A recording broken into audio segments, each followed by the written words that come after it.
The Gate of Truth from Fullmetal Alchemist and the paths from Attack on Titan are pretty similar, both trying to explain a fundamental in each of their respective shows. What I want to do today is talk about each one and decide which alternate dimension is superior. And of course, subscribe if you're new. So, first and foremost, the paths. Something hinted at through Attack on Titan, going so far as to give us a look at it in Season 2, but overall being kept pretty secret. It wasn't until the end of Season 3 and then the most recent Season 4 that we really started understanding the paths. It's a dimension between time that connects all subjects of Ymir together and is the place responsible for the creation of Titans and Titan regeneration. The sole being that lives within the paths as an entity is Ymir herself.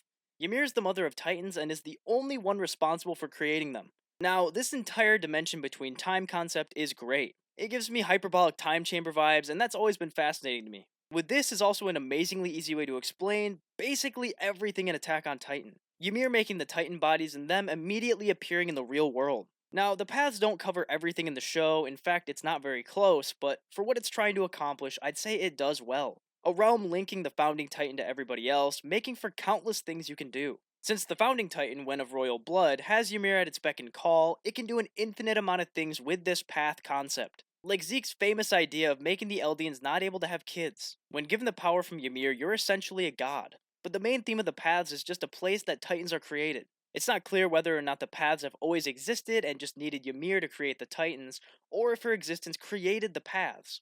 It wouldn't make a whole lot of sense for the latter for obvious reasons, so I'm hoping the paths have sat vacant since the last time the Titan powers were awakened. Now, what are the good things about the paths and the bad things? Well, the paths do very well at explaining what Isayama wanted to explain, the linking of Eldians and Titans. It's a cool concept, and I've always loved the idea of the coordinate since the first time I saw it. Giving us something like the paths in Attack on Titan, however, is a very big deal. In fact, it's one of the largest bombshells dropped in anime in my opinion, and is something that might have sort of ruined the show for some people. It was an extremely transparent way of defining the entire show. Attack on Titan through most of the show was a mystery thriller, and a lot of people really didn't want something like the paths to even come into play. Many agree that if Attack on Titan was just a show about Titans, humans, and cool powers, no one would be mad. Some shows don't need an in-depth explanation on everything, but for Attack on Titan, I do feel like it was necessary. Even if the idea of the paths or whatever isn't good for you, I think if anything, Isayama needed to explain it for himself.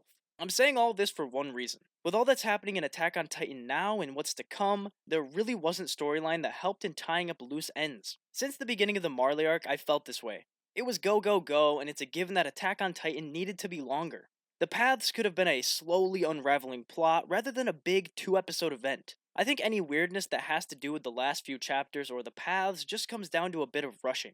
The paths is a decently simple explanation for the show, and with Ymir to make the Titans around the clock, that completely explains Titans. There isn't a whole lot that goes into the idea, but it is very cool.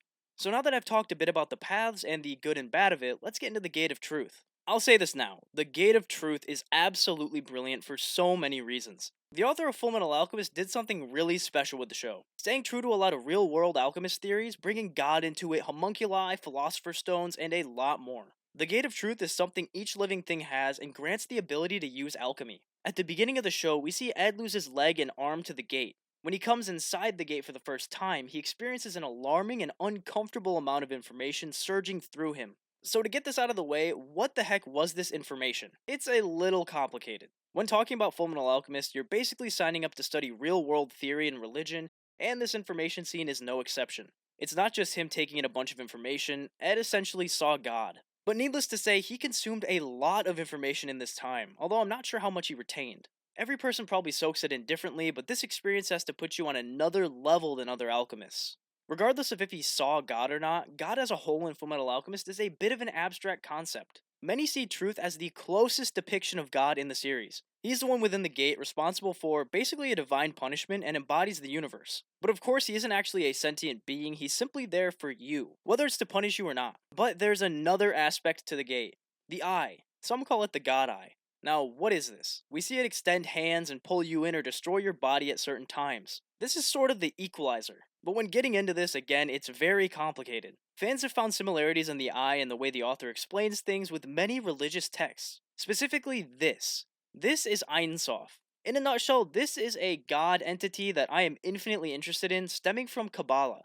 Now, I'm not going to try and explain this because beside the fact that I just can't, it would be an entire experience. So in the description, I'll link my sources and put some information about Ein Sof below. but many think the God Eye takes inspiration from Ein Sof itself. It's safe to say Arakawa delved insanely deep into many forms of history about religion, alchemy, etc., thus creating one of the most solid plotlines of any show.